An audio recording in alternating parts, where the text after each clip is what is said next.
विधान परिषदेत आज घाटकोपर दुर्घटनेचे पडसाद पाहायला मिळाले। होर्डिंग्सवरनं सत्ताधारी आणि विरोधकांमध्ये चांगलाच खटका उडालेला होता। घाटकोपर दुर्घटनेवरनं जोरदार खडाजंगी आज झाली।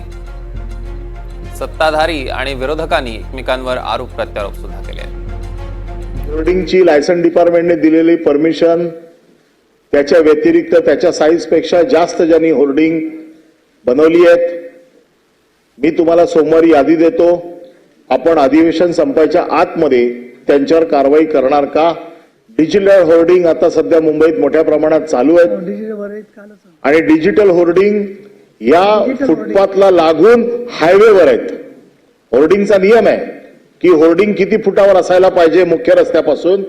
आज मुंबईमध्ये तुम्ही बांद्रापासून जर गोरेगाव पर्यंत गेलात किंवा दहिसर पर्यंत गेलात तर ही जी डिजिटल होर्डिंग आहे याला महानगरपालिकेने आरटीओने याला विरोध केलाय की ड्रायव्हरचं लक्ष जातं आणि ऍक्सिडेंट होतो, त्यामुळे ही होर्डिंग आपण ताबडतोब काढून टाकणार का? आज अख्ख्या मुंबईमध्ये मुख्यमंत्र्यांचे विदाऊट परमिशन होर्डिंग लागली आहे। मी आणि मुख्यमंत्री दोघेही नागरिक आहोत, दोघांनाही कायदा समान आहे। जर माझ्यावर गुन्हा दाखल झालाय तर हा जो विद्रुपीकरणाचा गुन्हा आहे हा त्यांच्यावर आपण दाखल करणार आहात का? माननीय सन्माननीय सदस्य अनिल परब साहेब जे सोमवारी यादी देतील ती पुढची सोमवारपर्यंत तपासली जाईल आणि त्याच्यामध्ये अनधिकृत जर होल्डिंग असतील तर त्याच्यावर कारवाई केली जाईल। विद्रुपीकरणाच्या कायद्यानुसार जी होल्डिंग